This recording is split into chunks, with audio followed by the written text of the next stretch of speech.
Y en la tradición judía se dice que cuando algo ocurre 3 veces seguidas ya se transforma en una hazaká, en algo que tiene permanencia. Bueno, es verdad que ya ha ocurrido muchas más veces que tres, pero estas últimas 3 semanas, los días viernes, vamos a Tel Aviv en las vísperas de Shabbat para hablar con alguien que vamos a tener aquí en un par de semanas, que viene, entre otras cosas, con su último libro, que es, bueno, el último hasta el próximo, porque ya está trabajando en el que viene.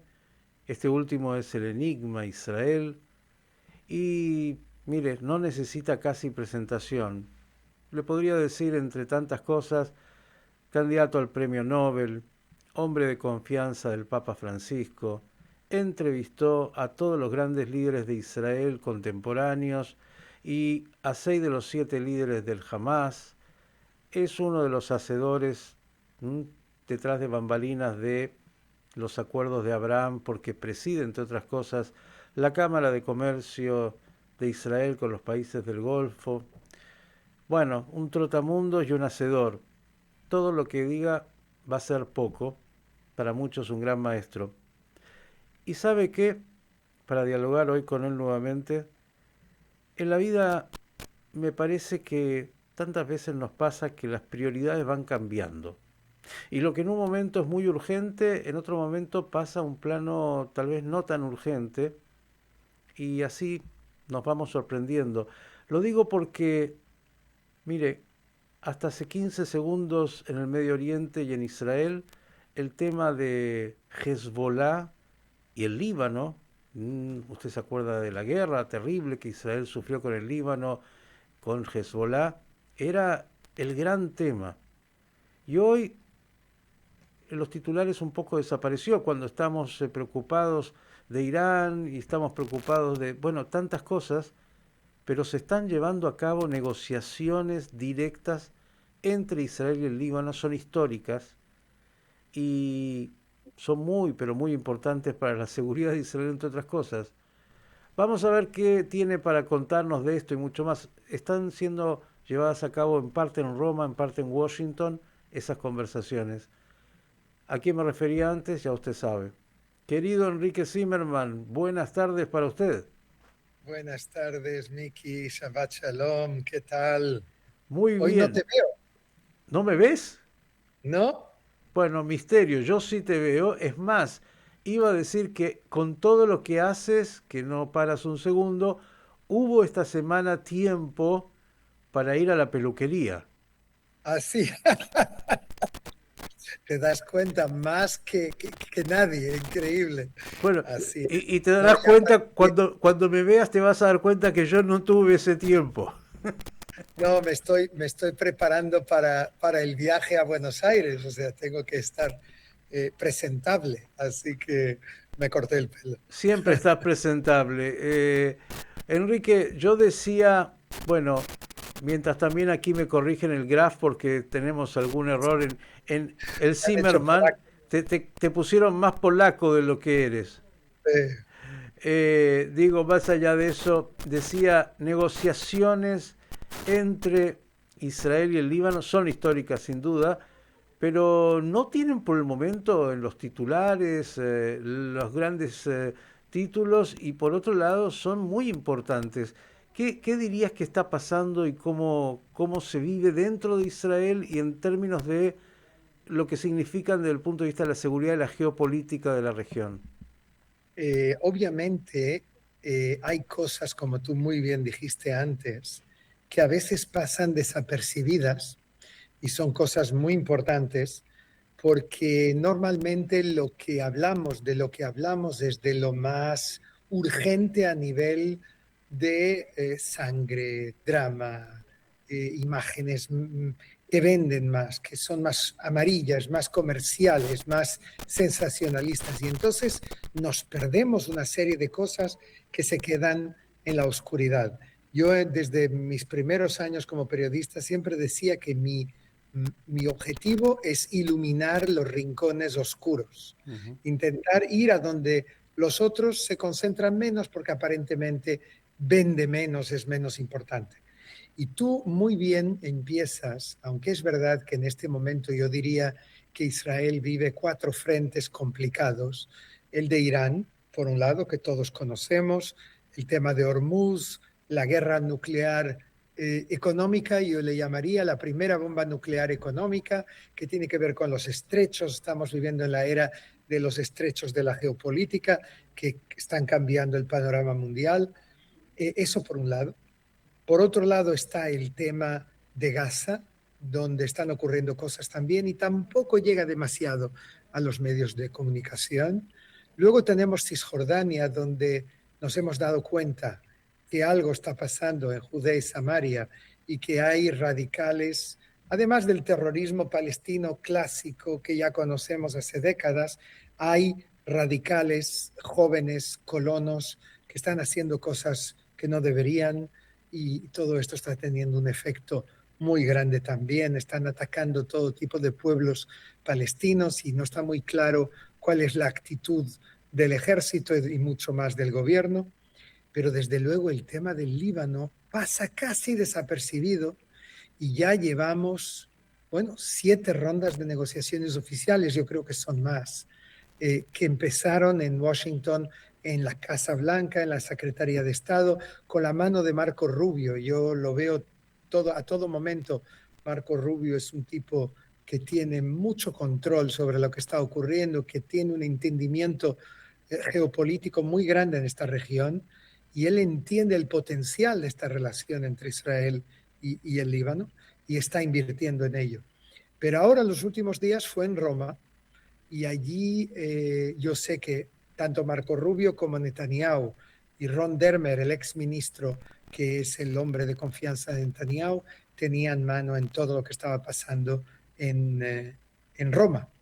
Pero da la casualidad, o no la casualidad, terrible, de que mientras ellos están allí, encerrados en un lugar hablando de todo y hablando de mecanismos concretos de normalización, de reemplazo de fuerzas militares israelíes por el ejército libanés y de que ellos intenten desarmar a Hezbollah.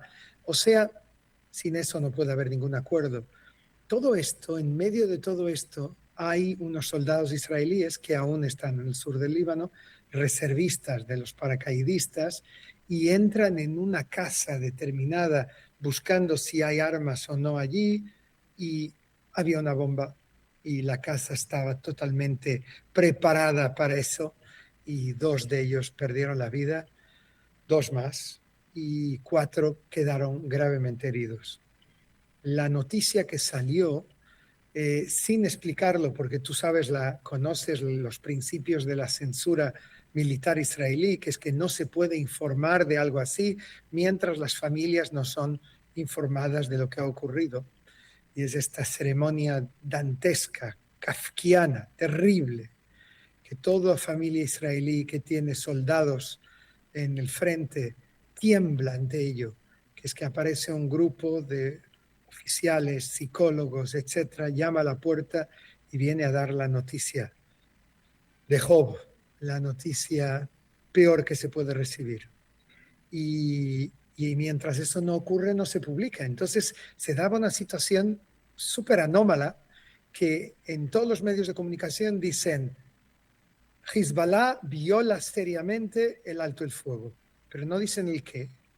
Y entonces explican, Israel está atacando tal lugar y tal lugar y tal lugar con mucha fuerza como reacción, pero no sabemos el motivo. Y tardó 8, 10 horas en conocerse el contexto de lo que ocurre. El que Hezbollah es un brazo de Irán, el que Hezbollah pertenece a las guardias revolucionarias iraníes, que hoy todos conocemos, el que Hezbollah sirve los intereses de Irán dentro del Líbano, el que ellos, a pesar de haber perdido una gran parte de su poderío, porque Israel lo destruyó, siguen teniendo aún miles de misiles y aún tienen miles de hombres. Todo esto no es nuevo y de hecho no ha cambiado hasta este momento. Lo que ha cambiado drásticamente, Miki, y es histórico y tiene un potencial de lo que se dice en inglés game changer, de cambiar la realidad, cara al futuro es el hecho de que ahora hay en Beirut un presidente, ex militar, ex general de las fuerzas especiales, que quiere relaciones con Israel y que afirma que hay que desarmar a Hezbollah. Y como él, lo hace también su primer ministro, Salam, y no solamente. Y hoy en día en Beirut se escucha cada vez más voces en la calle, en el parlamento, en los medios de comunicación, en los estudios de televisión, de forma abierta, sin miedo, porque antes lo pensaban, pero no lo decían por miedo a Hezbollah. Y ahora lo dicen abiertamente: alas, basta, no podemos seguir así y hipotecando nuestro futuro en las manos de un grupo radical como Hezbollah. Hay que desarmarles. El ejército libanés no tiene el poder para hacerlo a solas, necesita de ayuda por parte de Israel, por parte de Estados Unidos. Los generales norteamericanos están allí como árbitros para ver qué es lo que ocurre, pero yo creo que llegó el momento de que otros países, entre ellos países europeos como Francia, que tiene un vínculo histórico con el Líbano, y también países de América Latina como Brasil, donde hay grandes comunidades libanesas, que tengan algún papel y que dejen de hablar y de criticar y de atacar a uno de los lados y por primera vez hagan algo productivo y ayuden a llevar a una paz en esta región y a un acuerdo histórico entre Líbano e Israel.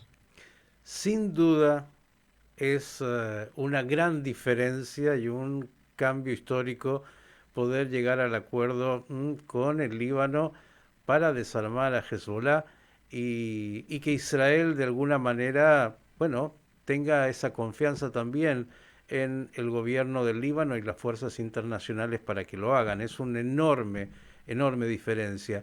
Y además, porque estamos hablando de la frontera norte, en estos cambios de lo que desaparece del primer título, está también la realidad de lo que acontece entre Israel y Siria, que no tiene por ahí tanta pantalla, pero que hay acuerdos tácitos y que se está trabajando, y además Siria y Líbano absolutamente vinculados también en lo que hace al poderío de Hezbollah, ¿no?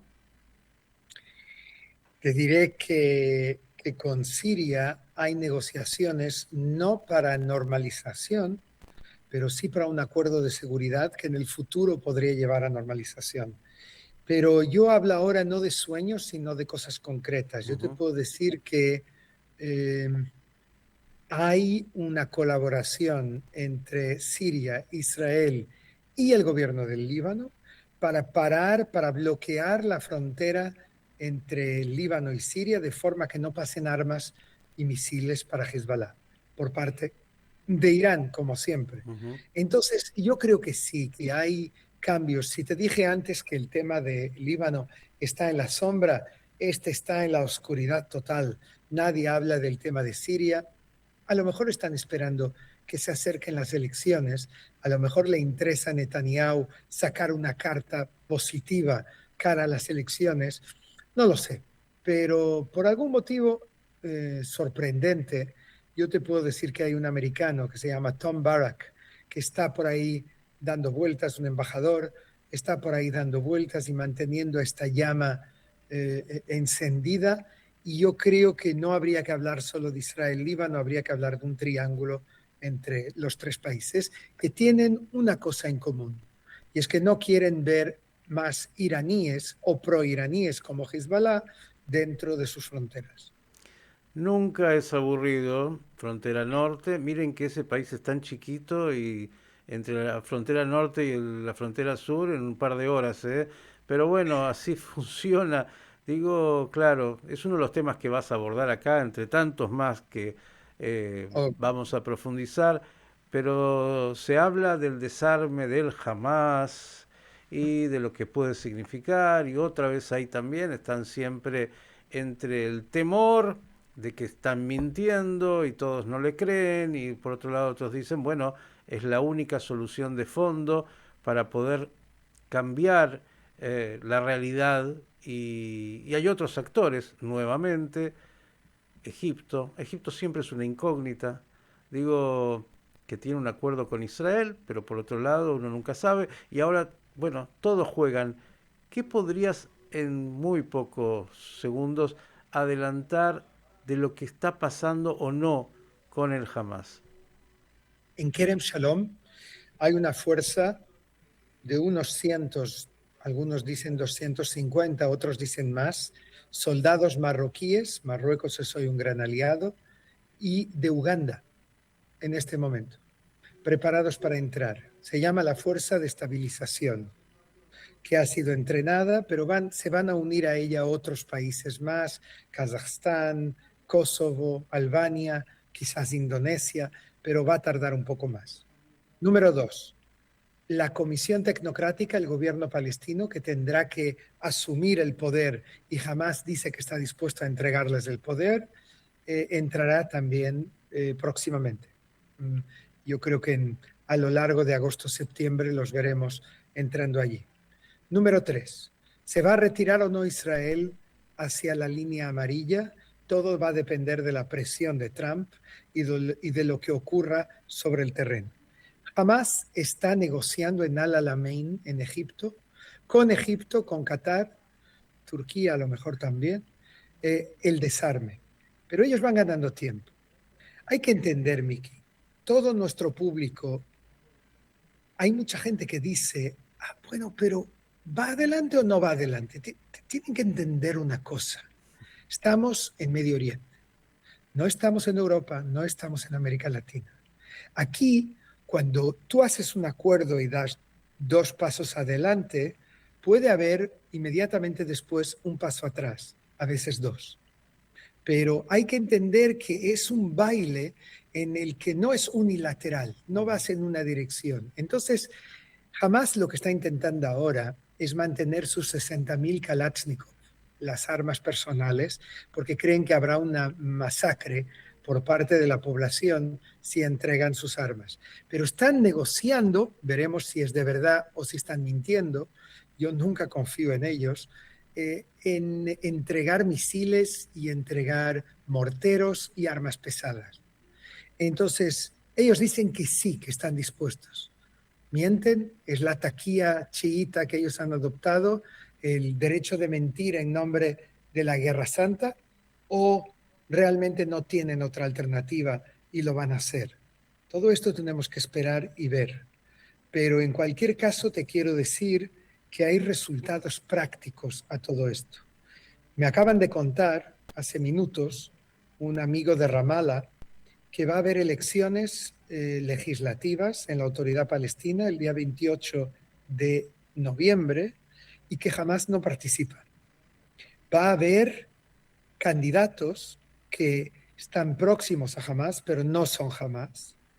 Y no hay elecciones presidenciales, solo elecciones legislativas. El presidente se mantiene el poder por si acaso, por lo que pueda ocurrir en las legislativas, porque puede ocurrir cosas problemáticas para él a nivel de ventaja de los candidatos próximos a Hamas. En cualquier caso, yo creo que es la primera vez que veo que en unas elecciones palestinas, que ya no hay desde el 2006, no hay presencia de Hamas oficial. Esto es un resultado del 7 de octubre. Yo recuerdo, no sé si te conté alguna vez, que estuve en el 2006 en las elecciones 48 horas pegado a Jimmy Carter, el presidente de Estados Unidos, que era observador en las elecciones. ¿Te lo conté? Sí, Y, y pero la él... audiencia no. Exacto. Y yo me acuerdo que yo, que era un niñato, un novato, un reportero nuevo, le dije con un mínimo de sentido común, presidente, es un error que jamás participe en las elecciones. Y él me mira y me dice, ¿por qué? Y le digo, porque yo entrevisté a gran parte de sus líderes y ellos no mienten. Ellos, si ganan, anulan las elecciones. Y no solamente esto, ellos imponen una dictadura. ¿Esto qué es? Como los nazis en los años 30. Y él me dice, no, pero no podemos impedir que ellos participen. Y si gana Hamas, hay que respetar la democracia. Yo digo, incluso si se trata de la victoria de un grupo no pro democracia, un grupo que quiere cambiar el sistema. Y él me miró, se hizo con los hombros un gesto y seguimos adelante. No, la verdad, él tenía un poco más de experiencia que yo, pero yo tuve razón. Y lo que vimos que ocurrió en el 2007 con el golpe de Estado de Hamas en Gaza, después, 2 años después de la retirada israelí de Gaza, y que pudieran haber hecho de Gaza un vergel, pudieran haber, no sé si tú estuviste ahí alguna vez, pero tiene una de las playas más bonitas que yo he visto en mi vida, virgen además, porque casi nadie se baña allí. Y yo me acuerdo siempre del cartelito de unos centímetros que decía, aquí va a ser construido el Hotel Meridian, como un sueño, y que se había caído en la arena. Y yo lo vi, me lo guardé, lo tenía en mi casa hasta hace poco tiempo, no me acuerdo dónde lo metí, pero ese es el sueño de Gaza. Y lo que ocurrió fue todo lo contrario.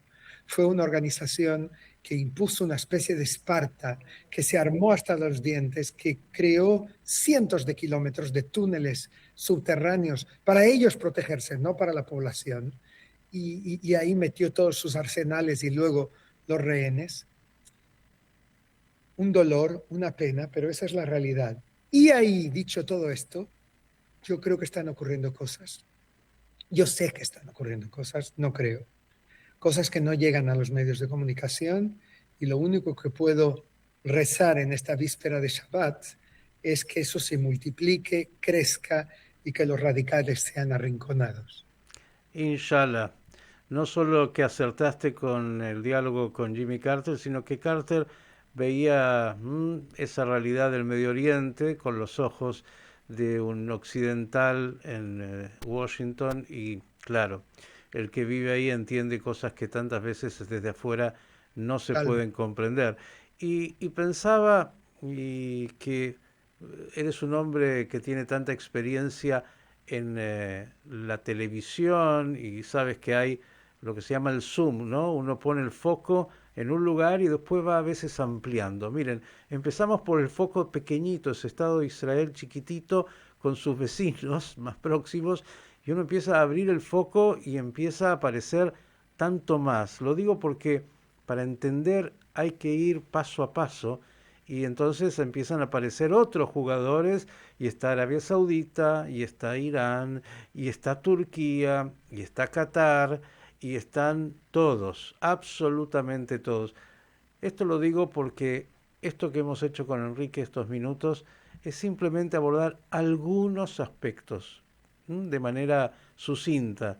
Lo vamos a tener aquí muy próximamente, donde va a poder abordar distintos temas y poder también contestar las preguntas que usted tenga, porque no es nada fácil comprender el Medio Oriente y sus dinámicas y sus procesos.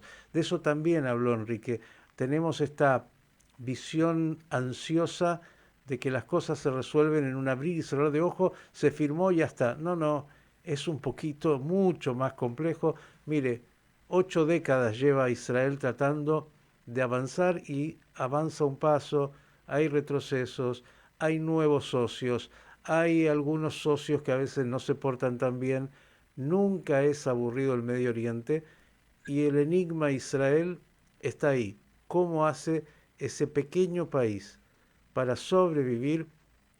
De eso y mucho más Enrique nos va a contar en un par de semanas cuando ya esté aquí en la Argentina, en Uruguay y luego en Brasil. Así que a todos que estemos atentos porque vamos a tener la oportunidad de eso, entender mucho mejor, estoy seguro, los desafíos, las posibilidades y lo incierto, porque también hay que, creo, aprender a vivir con un grado de incertidumbre muy importante en el Medio Oriente para saber que todo puede pasar, lo bueno y lo otro.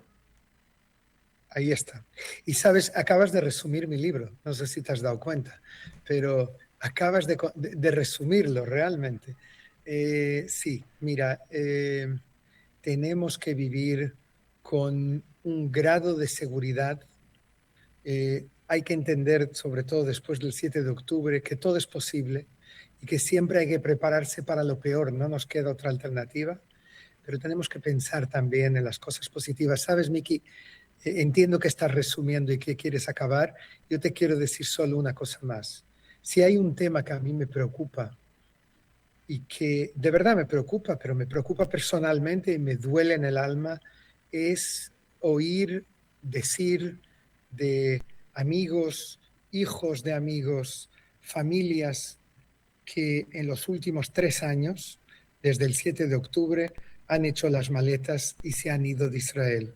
Le llaman relocation, pero lo que están haciendo es irse, algunos vuelven, sobre todo vuelven a raíz de lo que está pasando en Occidente en este momento, pero hay otros que no, entre ellos muchos médicos, por ejemplo.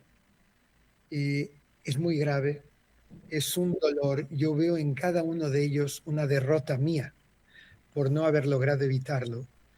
Y, y creo que nosotros, nuestra obligación y las próximas elecciones van a ser sobre esto, es crear un Israel que continúe siendo atractivo para sus jóvenes, pero también para los judíos del mundo que quieran venir aquí. Creo que hoy más que nunca es nuestro mandato y nuestra obligación primordial. Horas he hablado y seguiré hablando, Dios mediante, con Enrique Zimmerman, y usted tendrá la oportunidad de escucharlo y poder a partir de esto seguramente sacar sus propias conclusiones.